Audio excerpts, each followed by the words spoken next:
Welcome to My Morning Cup, a podcast produced by Costa Media Advisors and presented by RockPoint Bank and EPB. RockPoint Bank, from Chattanooga for Chattanooga. And EPB, get EPB's fiber optics for the world's fastest community-wide internet. I'm Mike Costa, your host.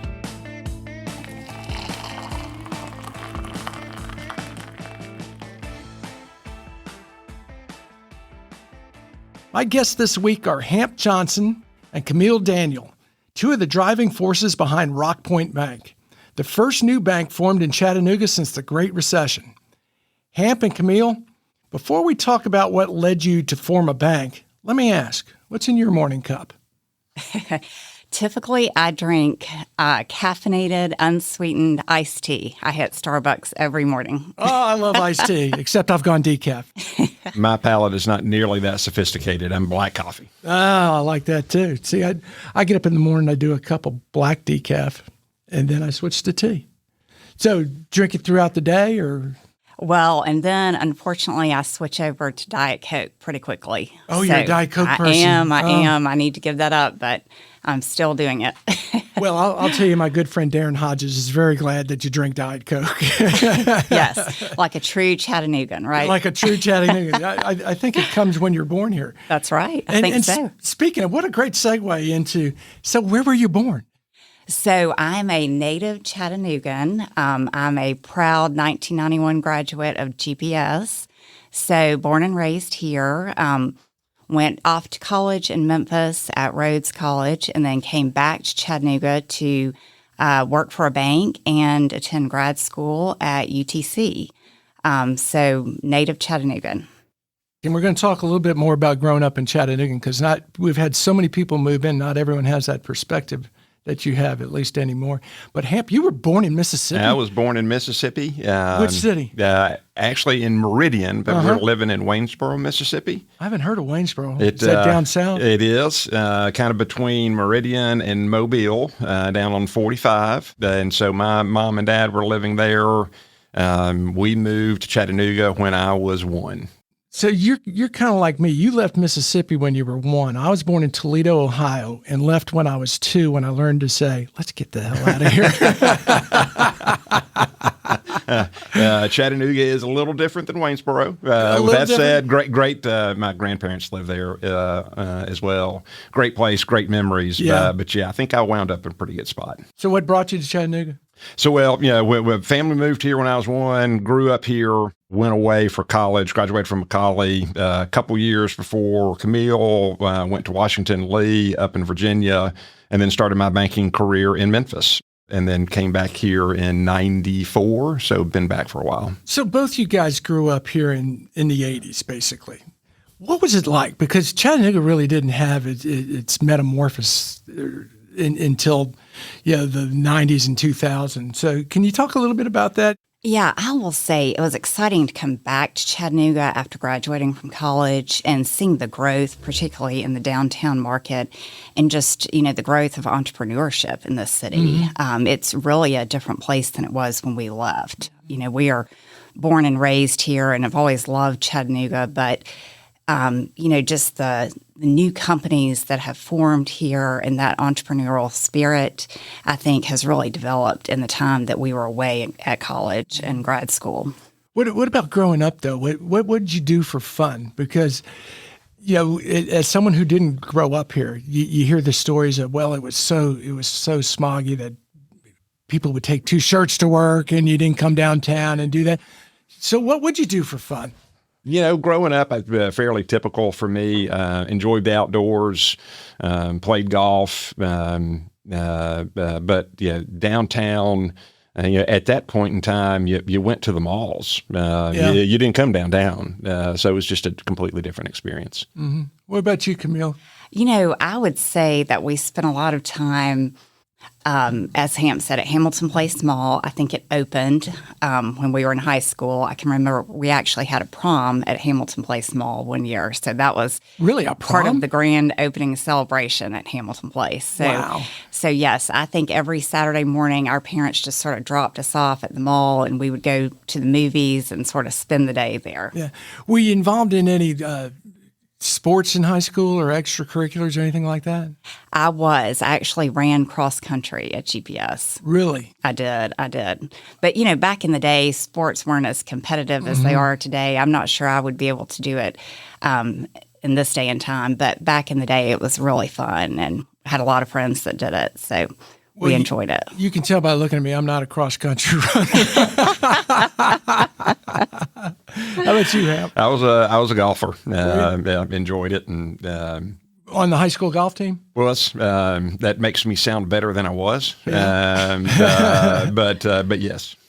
And I'm sure Baylor was the big rival at that point. Absolutely. Too. And I don't remember the exact record, but since nobody's here to contradict me, I'll say we beat them most of the time. As you should. I think that's a really good end. So you're growing up here and typical growing up, but not the way it is today. How did you come to your college choices? Because, Camille, I know you went to Memphis to Rhodes. I did. I sort of wanted a smaller liberal arts college and had looked at places like University of the South, but wanted to be further from home. So, Memphis is 5 hours away, and I felt like that was a pretty good distance where my parents would not come and visit me very often. Hamp, how about you? I went to Washington Lee, small liberal arts college in Virginia, about 6 hours away.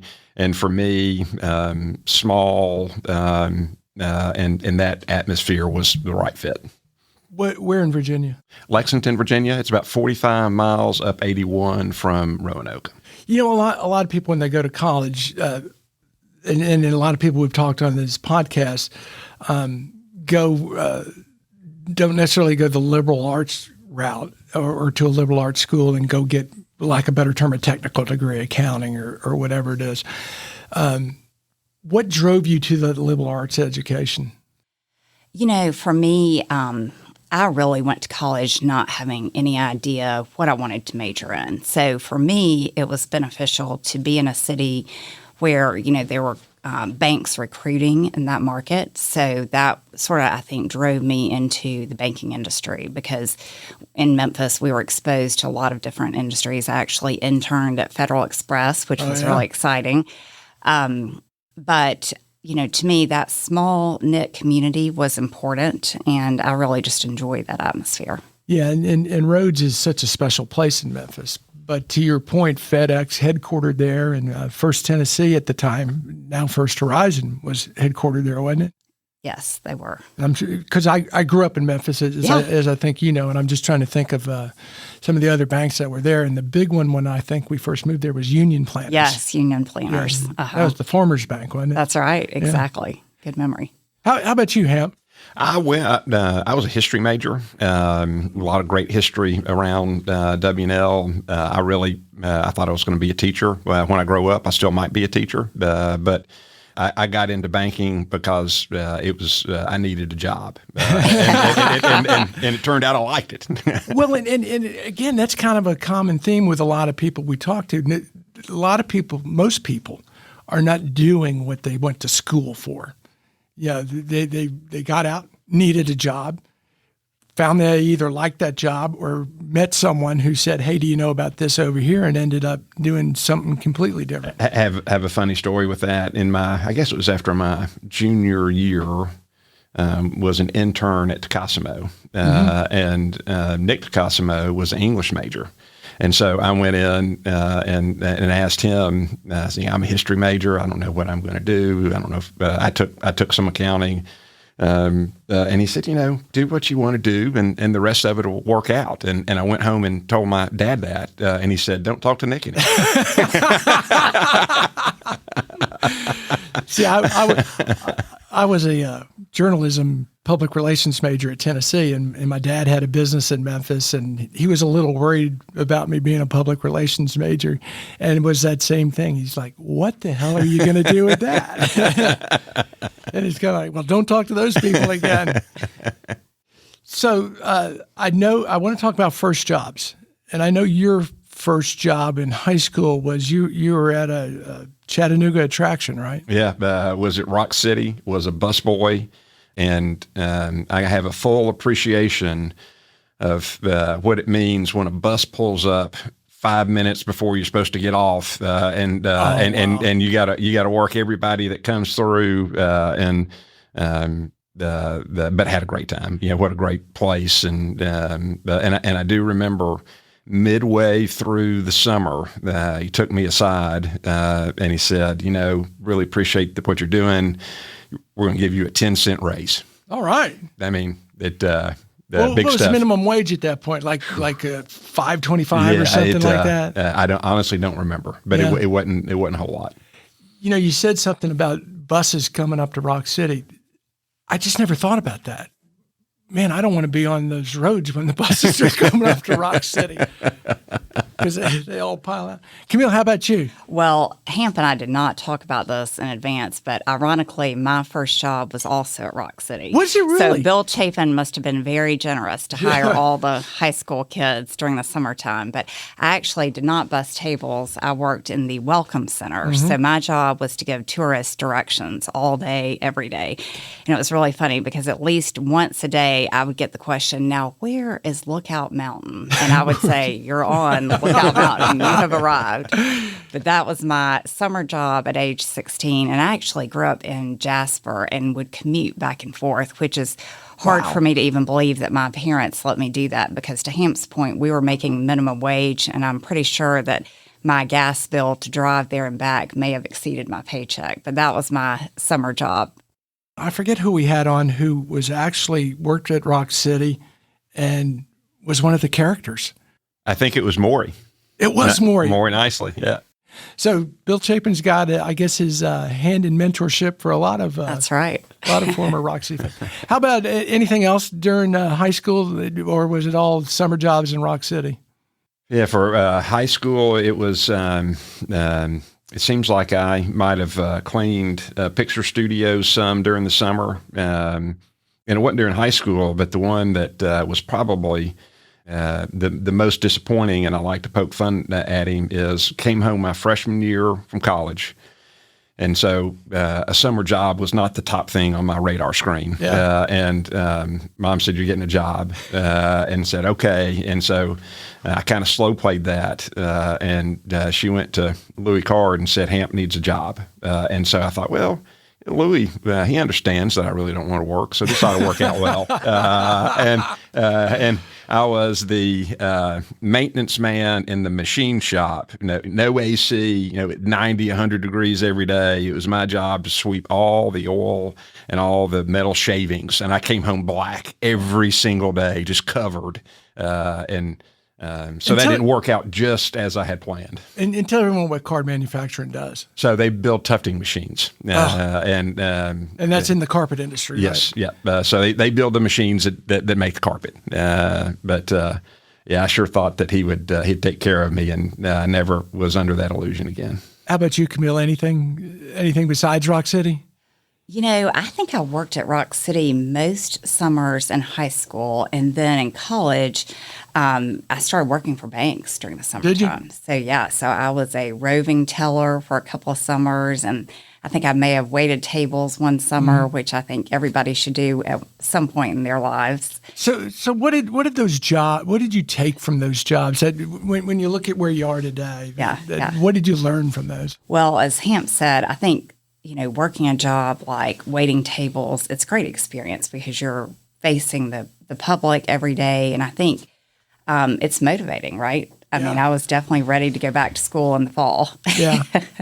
Teach you how to work with the public, though. Exactly. Yeah. Exactly. How about you, Hamp, besides the fact that you didn't want to be in manufacturing? I think when you went back to school, and you were studying and working, you realized that wasn't so bad, and might position you to be in a little bit better spot. After school, you graduate, history degree and business degree. What do you do? You're interviewing? How are you finding a job? Well, I was fortunate in that, again, I was at Rhodes and Memphis, and we had a lot of banks and finance companies who were at our Career Services Center really interviewing and recruiting those students. So most of us did go work for banks within our major, which was kind of nice. And, when you graduate from college, you really don't have any idea what part of banking interests you. So we were fortunate in that we went into these management training programs, and not a lot of banks invest the time and money into these programs today. But back in, I guess, mid-90s, many financial institutions had these 1 to 2 year programs where they would sort of rotate college graduates through all areas of the bank, and which was nice. You got to really figure out which part of the banking industry you enjoyed. And for me, it was the commercial side, much more so than the retail side, which I had spent my summers doing.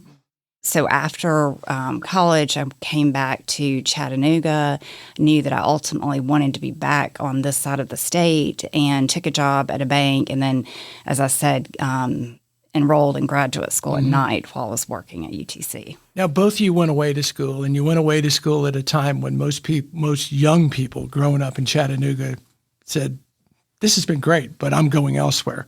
What was the allure back? Why did you come back? Yeah.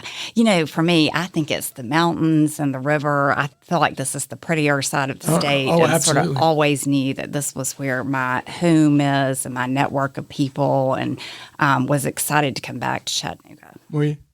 Hamp, same thing? Yeah, well, and I'll also say when I left, I had the mentality of I'll come back and visit my family, but I'm not coming back. Ironically, I'm back and they all left, so I don't know what that says about me.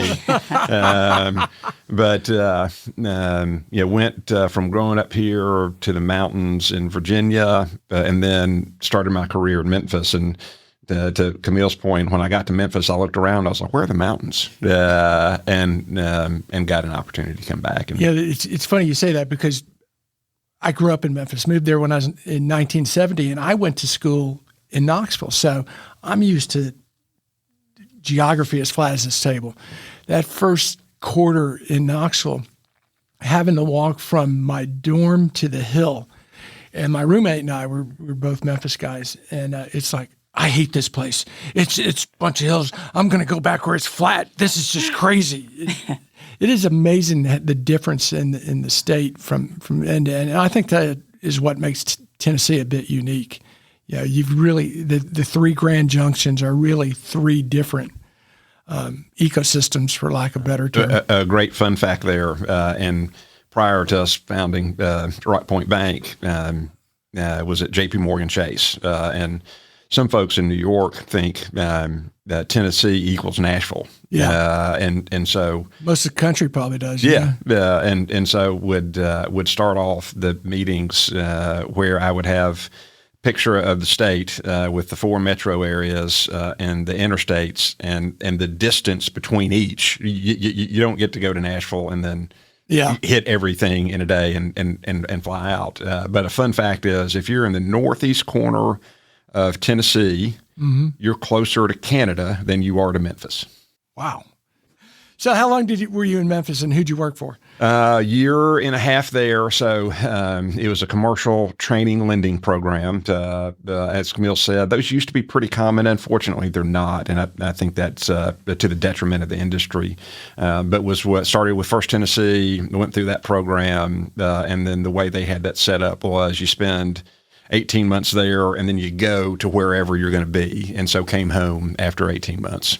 I think when we spoke to Keith Sanford, he talked about the commercial training program and how they're not what they used to be. The banks used to recruit very heavily out of colleges and put you in the training program, and you had, a year and a half, 2 years of just really immersion. Just because I'd like to poke fun at Keith as well, and he's heard me tell this story several times. He is the only person who is not smart enough to hire me twice.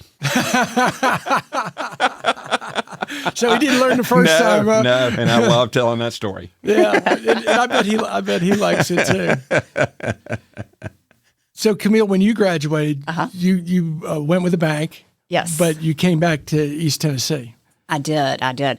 So I came back in, I'd say, 1996, and started my career at American National Bank, and it was sort of the place to be at the time. It was a lot of fun, really spent some time rotating through all the various areas of the bank. And like I said, always enjoyed the commercial side. So that's really where I started. I had some great mentors at American National. I had Al Duke and Bo Suttereth and Walter Justin, all those guys who really gave me a great opportunity to go out and visit with clients and develop a book of business on the commercial side. So I enjoyed that. And while doing that, went to graduate school at UTC, which was a lot of fun as well. And that's sort of where I got started. Yeah. And one thing I'd like to do is both of you just kind of go through your career to how you got to start the bank, because I want to talk about launching the bank, but also were there jobs you had along the way that you just said, man, this just isn't a good fit? And if it was, you don't have to say who the company was, but what'd you learn from that? Yeah, I will tell you, I think being a teller at a bank is extremely difficult. And this is sort of a funny story. I was stuck out on the Broad Street drive-through one summer in college. And I was, as a roving teller, you're not there all the time. In that one location, you're just sort of filling in when the branch is shorthanded and needs some help. And so I was actually in the drive-through on a Friday afternoon cashing one payroll check after another, and I was running out of large bills. And so I ended up cashing payroll checks in 5s and 10s. Oh, wow. And so, I realized at that point, I just don't think the retail side's for me. And so I was at a baseball game that afternoon, and my parents called me and said, "Hey, how's that summer job at the bank going?" I said, "Well, I think it's going okay. Why?" And they said, "Well, a buddy of ours just called us and said that they just got their check cashed in 5s and 10s from you in the drive-thru." And I had to confess and said, "Well, I guess it's not going so well after all." So I think my summer employment on the teller side, every afternoon I would sort of hold my breath until I balanced my drawer. I thought that was challenging. I enjoyed the commercial side. Yeah, and I could see that not just in being new to it or doing it in the summers, but having to balance your drawer. Yeah. That's got to be a little nerve-wracking, isn't it? I think it is. I think it is. They try to keep me as far away from that as possible at RockPoint. So, if you will, talk about your career path to where you are today. Started out in the commercial lending training program, actually came back and was in correspondent banking, and that's where you work with smaller banks, and actually helped a couple of banks start. So got a little bit of exposure to that process. Then went into commercial lending, and then went into the private banking space, and then back to commercial lending, and then that's when we formed RockPoint Bank. So mine's been split between kind of commercial and private banking. Really enjoyed both of those. On the retail side, when with my wife, Jenny, and we meet somebody and say, I'm a banker, she'll be quick to tell them that I'm not a real banker because I've never worked retail. So I spent really the last 30 years in this market as a commercial banker. And so Hamp reached out to me in 2019 with a really unique opportunity to start a brand new bank. And for me, I thought it was really exciting because I was managing a large portfolio of commercial clients that I had spent my career building. And as I looked at the resources locally that were available to support those companies over time, we could feel that those resources were moving outside of the city, outside of Chattanooga. So, not only decision makers, but the ability to create products for companies that are headquartered here in Chattanooga. And so as soon as he reached out to me, I was really excited about this opportunity of combining local decision making with good technology and having that resource available. In 2019, we did not have a local community bank in this market. It had been several years since we had that resource. So we felt like the timing was right, and it was just a really unique opportunity. It sounds like both of you spent your entire careers training for this very opportunity to do what you're doing today. I do want to go back and ask a question about the course of your career about the Great Recession and how that affected banking. Can you talk a little bit about what that was like? Because that was a financial crisis like we haven't seen and hopefully won't see again anytime soon. Yeah, no, what I remember most probably about the Great Recession is it's the first time in my career that FDIC insurance folks really honed in on that because of the bank failures that were going on. And to that point, starting my career in the early 90s and 15 plus years later, nobody ever talked about FDIC insurance. And so because you didn't need it. Yeah, I mean, yeah. And so that's what I remember is all of a sudden that was a topic of conversation that just never had before. But the other thing around that is it also I guess I learned the importance of relationships and especially in banking. How those relationships and how you treat people when times aren't great is really dictates how successful you're going to be in other times because they remember that. That's a great point. And I think that's something that's really important. Yeah, that's a great point, building those relationships, no matter the business you're in, and particularly how you treat people when times aren't good, when there's a problem, when there's an issue. Yeah, they would and should remember that. Yeah, and it's really it's not always fun.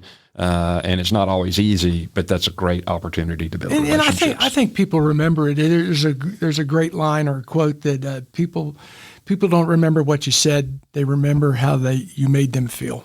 Yeah, and that's where those relationships are so important. What do you remember about the Great Recession, Camille? How did that affect your? Yeah, I think to Hamp's point, I think, what's really important in providing good service to these customers is being able to tell their story. Mm-hmm. And so having that local banker here in Chattanooga who knows the company, we've been here for decades. We know these families. We've banked at this point multiple generations. I think having that local vantage point as opposed to calling a Memphis or a Birmingham or Knoxville to reiterate the story is really important when the economy changes. Yeah. And so, as we started the bank, we hit, the financial crisis, the pandemic, lots of ups and downs. And to Hamp's point, it kind of all goes back to the relationships in this market. And we've been very fortunate in that we've got, 450 shareholders who have consistently supported the bank, as well as 11 local board members. So it does get back to relationships, I think. Yeah, and when I moved here in 2000, there didn't seem to be a lot of banks. And now it seems like banks are just wanting to come into Chattanooga. There seems to be an announcement of not a new one starting up, but coming from other areas, whether they're in our region or shoot, we got a bank, Banco from West Virginia coming in here. What do you suppose that is? Well, I think that's a compliment to Chattanooga and would be the first to say we are fortunate in Chattanooga to have good banks and good bankers. With that said, there's a difference. A bank that's headquartered here, that's owned here, that's managed here, the decisions are made here. It operates differently, and that's not I've been at different banks, been at bigger banks, and it's really not a criticism. It's just a reality of operating a business. Well, and I can give you a television example with that. The same thing with a television station. The obligation of a television station to keep its license is to serve the community because you have a broadcast license. But as consolidation happens and the management of a television station moves from being local to another city, you're all of a sudden having to call for permission. They don't necessarily understand that what flies in Topeka doesn't necessarily fly in Chattanooga, and your hands are tied. Yeah. No question. And when we founded the bank, that was a big motivation for us, is the ability to set strategy focused on Chattanooga. This is our market, and what happens with larger banks is you get in a position where it's your job to execute a strategy that you may or may not have influence over, and we view that as a competitive advantage for us. I'll tell this story real quick. My last few years in television were consolidated. It's frustrating. You're working for a big corporation. And I would tell people, I said, it's like working for the U.S. Army. I go in every day, I get my orders, and I go execute those orders. And it kind of takes the fun out of it. It's just a different operating environment. And it's not, it's not a criticism. It's just the way that's the way we try to describe it. And thankfully, we feel like that works in our advantage, and we like to compete with that behind us. This is going to sound like a stupid question, but I want to get to how and why you decided to form the bank. Your careers are going along.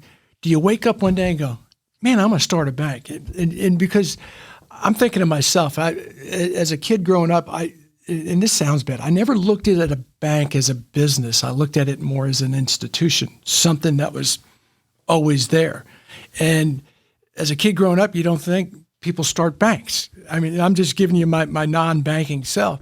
So where's that process? So you're both working, successful, but I've got this idea.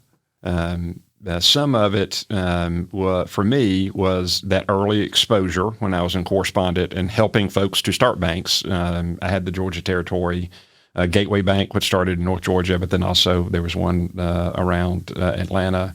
But when you look at the industry and the consolidation that's going on, Chattanooga, more and more banks want to be here just because it's a good market to be in. And to your point of all of a sudden, you're executing a strategy that's not built for Chattanooga. And so you put all that together and you think, there's a need. Back in 2015, 20% of the market was with local banks. Well, those local banks got bought. And how I was operating, how Camille was operating, how collectively the founders, we all recognized we're in a model that it does not focus on Chattanooga. It's not good or bad, but we want to be in a model that focuses on Chattanooga, that we can set the strategy. And so that was one of the big motivating factors for us. We have roots here. We enjoy it. And so it gave us that opportunity. So how do you go about that? You decide, okay, this is what I want to do. And I know you got a call from Hamp about this. Were you in the same mindset? Should we act like we knew what we were doing? Yeah. For me, again, as a banker in this community with a lot of clients that are second generation companies headquartered here in this market, small to medium sized businesses, as I looked at how I was going to take care of those clients over the course of the next 10 years, I could feel that we needed that resource. We needed products that were designed for those companies. We needed to be able to handle not just their commercial business, but their personal business, do their mortgage, their home equity line. We needed one person who was sort of their go-to, their resource. We didn't need those companies waiting for days to get a decision back from another city, from someone who doesn't really know their story. And so I felt like immediately when Hamp presented the idea, it was a resource that was definitely needed. Now, I did have big questions for Hamp, like, what about the technology? Yeah. What about the compliance? There was a lot of regulatory approval, just a lot of steps that go into starting a bank that are tedious. Yeah, because you don't just hang your shingle and say, hey, we're a bank. You absolutely do not. And so the timing for us was very interesting because we received regulatory approval to sell stock in the bank 3 weeks before the pandemic hit. So that was really interesting because, we thought we were selling stock and we were moving quickly and we were on a roll. And so at that point, we had to appropriately pause the equity raise and focus on the regulatory approval side. So when starting a bank, there are a lot of moving parts and a lot of things to work on. And, not just Hamp and I, but we had 2 other founding members as well who put a lot of time and energy into that. And I really credit Hamp and the board of directors for guiding us through that time frame. More than anything, we couldn't go home and tell our spouses it was a great idea, but it wasn't going to work. and that's called motivation. That's right. That's right. Yeah. The failure was not an option. Yeah. But that's true though, because you've spent your whole career preparing for this. You do all the things you need to do to launch the bank. You're selling stock for 3 weeks. You're having success, and all of a sudden the pandemic hits. I mean, what's that feeling? Is it that big unknown of holy shnikes? Yeah, absolutely. And to the when you start a bank, and it used to be, you go back before the Great Recession. You asked about the Great Recession earlier. Before the Great Recession, there were 100 to 150 banks started every year. That decreased significantly after the Great Recession. We were one of 8 in 2020 when we opened. But to start a bank, de novo bank, so basically from scratch, it's the regulatory approval and raising the money. We really thought the regulatory approval was going to be the bigger challenge because there was a need for a local bank. Do they do like hospitals and determine a need of number of beds or? No, but you've got to present a business plan, and they've got to look at it and say, yeah, that looks viable, and there is a need. So you're not. It's going to be really tough to start a bank in a smaller city that does not have growth, because the regulators are going to say, why do you need an additional bank? But we really thought the regulatory piece was going to be more challenging because we'd never done it. Yeah. And we thought that until COVID hit. And I was actually at a chamber meeting this morning with just local business owners, and one of them was talking about raising capital. And I said, based on my experience, if you ever feel like you need to be humbled, go out and raise capital, because it'll do it. Yeah. Now we were fortunate and had great support from the community, and this is an important part of our story that I don't know that we talk about it enough. But we initially raised $33 million. We had a second offering to support our growth, so we raised another 17. So we've raised over $50 million in Chattanooga. That's overwhelmingly Chattanooga. We don't have any single large shareholders. We did not want any private equity or institutional money because their priorities are different than ours. We're very much community focused. It's a long-term play. And so that's pretty unique and a big part of who we are and how we can build the bank.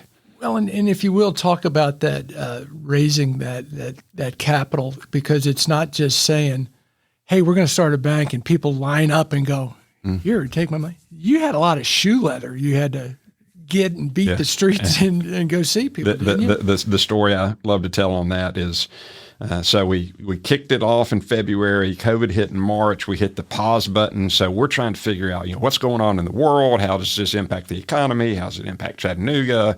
When can we start this equity raise again? And going through all that, and we started it back up in the summer. And told my wife, I said, look, some folks like us, some folks don't. That's okay, but you got to understand, when I walk into a room, I can clear it right now, because anybody who makes eye contact with me knows I'm going to ask them if they want to invest, and they're going to get out of the room. That's funny but true, because okay, there's Hamp, he's raising money for the bank. Go ahead, Camille. It was also a time from a liquidity standpoint when people were trying to hold on to their cash, and we were asking them for a long-term investment. And so it was really humbling to see those folks step up and invest in the bank. And as Hamp said, it's predominantly a local group of shareholders. And so these are people who many have businesses in this community, and they saw the need for that partnership. To your point, COVID hits, and if I remember correctly, the stock market dropped like 20%, something like that. And I would imagine as you're raising capital, a lot of the people you're talking to are relying on those portfolios to be able to have the capital to invest with you. Well, our target market is local businesses and professionals. When you look at those local business owners, they had liquidity. A lot of them had expressed interest COVID hits, the market falls, there's all this uncertainty, and they did the right thing, the things that as bankers we would encourage them of. If there's uncertainty, you probably need to hang on to your liquidity. Yeah. So you got to take care of that piece first. Yeah. And so the support that we got despite that really was overwhelming, and we're just extremely grateful for. Did you ever at any time as you were doing this, because there's ups and downs with starting a business and victories and frustrations, did you ever sit back and go, I can't believe I left that good job to do this? Well, thankfully, I personally never questioned the need. There was a need and an opportunity. Were there days when we thought, what exactly did we do? I mean, and this is a minor point, but we were all in senior jobs at banks in Chattanooga, and between we started this, we all resigned and worked out notices and started all day, every day in August of 19. I don't think any of the four of us and our two other co-founders, Kerry Riley and Patrick Jensen, I don't think any of the four of us took a day of vacation for 2 or 3 years. Yeah, I mean, it's all day, every day, and obviously wouldn't trade that for the world. But yeah, there's sacrifices. From my perspective, I think Hamp mentioned talking to our spouses. I think my husband thought, I'm married to this conservative banker. She's got a great salary. And so I came home one day and said, honey, I'm going to quit my job and start a bank. And by the way, I'm going to put most of my retirement into it. And so that was a challenging sell. But, from my perspective on the backside of it, I think it gives us a different perspective as bankers that we didn't have before. So now when we're talking to people who started their own companies, I've worked with these people for 25 years, but I've never really had that perspective of putting, the blood, sweat, and tears into a company. And so in my opinion, I think it makes us better bankers in the long run. I think that's a great point, because when you talk about entrepreneurship, unfortunately, banking doesn't get put into that, starting a bank. Entrepreneurship is, I have an idea or a product and I'll do this. But to your point, you're working 24/7. You're not taking a vacation for 3 or 5 years. I mean, you got everything on the line. Yeah. Personally, professionally, financially, we were. That goes back to that failure was not an option, and that provides a lot of great motivation. Did you have people close to you, whether professionally or personally, who were naysayers? I would say the support that I think we collectively received was just tremendous, and that's a big part of it. Whether it's Jenny, my wife, or our friends around us, and the reality is, you were talking about it earlier. When you raise money, you start with friends and family. We went. I mean, it was our friends and family who were part of the investors, and they were all very supportive, and it matters. It sure mattered to me. Yeah, I mean, I think to Hamp's point, we know these shareholders well, and they've been very supportive. So we feel a strong obligation to that group. So you start the bank, you're raising money, you're doing the regulatory. When did you open the doors? March of 21, so we're about to hit our 5-year anniversary. Congratulations. Thank you. That's a big milestone. Yeah. So what was that feeling when you finally opened the doors? I remember one of our founders saying, we watched the first customer walk in, and Kerry Riley said, gosh, I feel like we need some confetti or something to drop from the ceiling. It was sort of anticlimactic to have the first person walk in, but no, it was a lot of fun. And Hamp and I actually had offices in the main branch for the first 4 years, and we enjoyed it. Being on the commercial side of the bank, I had not been in a live branch in several years. And so I enjoyed seeing the customers come in and having that interaction. It's just been a lot of fun. How about you, Hamp? Yeah, you think back, and whether it's the first customer come in, or all of a sudden folks that you've known for a long time say, "Hey, I want to come bank with you." I mean, that it means a lot. Yeah, I want to talk a little bit about Chattanooga now, where we are and where you see us going. As I mentioned, I moved here in 2000. It was after the aquarium opened and some good things were happening, but it was still not where we are today. And then Bob Corker comes in and you get the whole riverfront done. And, recently there's been some talk that we need to get busy again. Where do you see Chattanooga today? What do you see the challenges as being, and where do you see us being able to go? From my perspective, and this is how we felt when we started the bank, it's an important part of our story. Chattanooga is positioned for above average growth. I don't see the explosive growth that you've seen in Nashville or Charlotte. And that's not a bad thing, is it? No, and what I was going to say was I'm not sure everybody would want that. Yeah. I do think it's important for Chattanooga to continue to grow and to make sure we're doing the things that support that. But I think it's really exciting. You look at the Bends, you look at South Broad. We've got a 4-panel picture in our boardroom of Chattanooga. And when I love to outline those two pieces of property and say, that's 250 acres. That literally doubles the size of downtown Chattanooga on the river. There's not another mid-sized city that can say that. That sounds like explosive growth. But to that point, I think it's going to be above average. I hope we manage it well. It's tough to do the infrastructure. We've got our challenges there. Education. I hope we continue to pour resources into that. It's great to see what's happening at the airport. And so I think Chattanooga is extremely fortunate. We're positioned really well, but we have some things we need to continue to get better at too. And I think it's coming. When you talk about the downtown Chattanooga doubling, in 15 or 20 years, I think it's going to be remarkable when we look back. But I'm not sure it's going to come as fast as some folks think either. But really bullish on it. Well, plus you got Atlanta and Nashville on either side, and people keep going there until they get tired of it. Yeah. How about you, Camille? I agree with Hamp. I think we have a lot of strong momentum in this market. We are constantly seeing individuals who want to move into Chattanooga and relocate here. I think that speaks to the quality of life, the rivers and the mountains. Everybody wants to be in this market.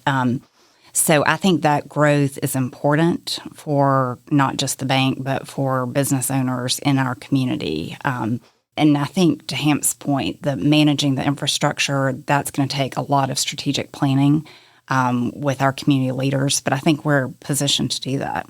Is there anything that you see on the horizon that concerns you? And I'm asking that more of a general thing. Is it, obviously the economy is always a concern every day. Is it federal policy? Is it state policy? Is it something we're doing or not doing with education that you go, boy, if we could fix this?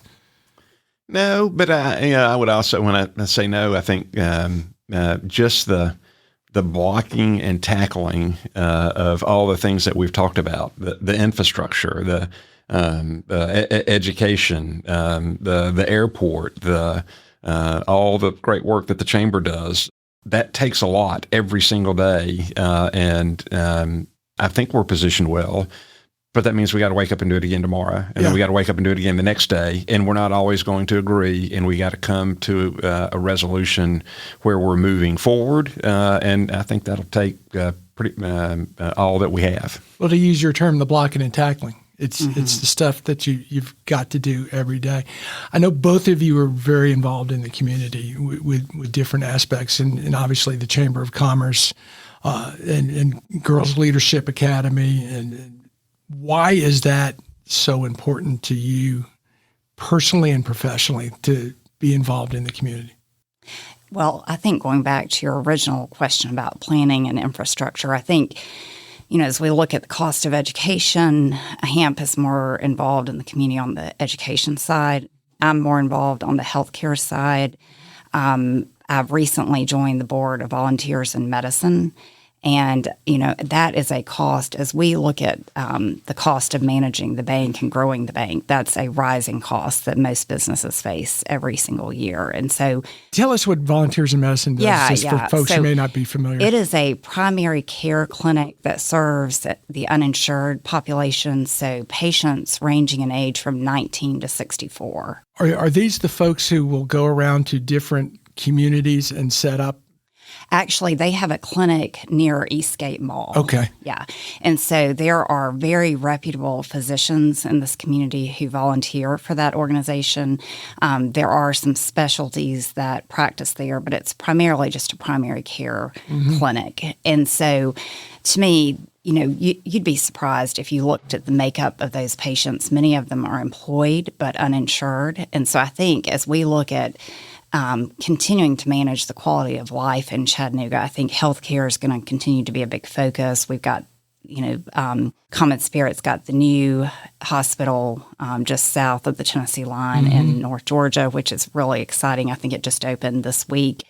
But I view organizations like Volunteers in Medicine as being really important as we continue to serve this community. Well, I do have one more question for you, but before I get to that last question, I do want to remind our listeners who makes My Morning Cup possible, and it's a big thank you to our presenting sponsors. First one, EPB. Get EPB's fiber optics for the world's fastest community-wide internet. And to my current guests and my favorite bank, RockPoint Bank, your local banking partner, your business, your bank, your future. So thank you for joining My Morning Cup and being a presenting sponsor on that. We're excited about it. Yeah, I enjoy doing it. We got great stories to tell here, and y'all's is one of them. Last question, and I'm going to ask the same question, but I want you to answer it individually. What would you tell that 25-year-old self is important for a happy life? You want to go first so I can say ditto? I like the way you work, Hamp. I would say I'm a planner, I'm analytical, I'm task-oriented, whether that's short or long-term. And I would tell my younger self to enjoy the journey. There's a lot of good stuff going on around us, so enjoy that. Don't be afraid to fail. Ironically, that helps you be more successful. And then the last thing I would say is surround yourself with people that care and support you and do the same for them. Yeah, and to tell yourself to chill out tell your 25-year-old self to chill out a little bit, that's so hard. Because I think back, and I have the same answer. Yeah, I think back in my 20s and 30s, you're trying to grow your career, so you get a little focused. What would you tell your 25-year-old self, Camille, is important for a happy life? I would just say to be open to new opportunities. To your point earlier, I don't think any of us wake up and say, gosh, I want to be a banker when I grow up, or I want to open a new bank. But I think opportunities present themselves, and so it's important to keep an open mind and take advantage of those. And to Hamp's point, surround yourself with people who are really better than you and give you the opportunity to grow. And I think both of you made great points with that in terms of don't be afraid to fail. I look back at myself and I can be critical of myself and say, I was too conservative. Oh, I can't take that because that's a chance. And because particularly my generation, I'm a little bit older than you guys, maybe a lot older than you guys, it was go to school, get a good job with a good company, you move where they tell you to move you, and you hang on to that job, to where that entrepreneurial spirit that's really infecting a lot of Chattanooga today, it's all about, to your point. It's exciting, and you learn a lot, and that doesn't mean you get it right all the time, but you learn a lot from it. And just for the record, I think we're all pretty young. Well, you know what? As I get older and I hear of some people passing away, I always go, God, they were so young. Well, we're fortunate we live in the town we live in, and I'm fortunate I've got to know both of you over the years, and most recently, Camille, I'm glad I've got to meet you, and I appreciate you guys being part of My Morning Cup. Thanks for being here. Thank you for hosting us. You make this easy. Oh, well, great. Thanks so much.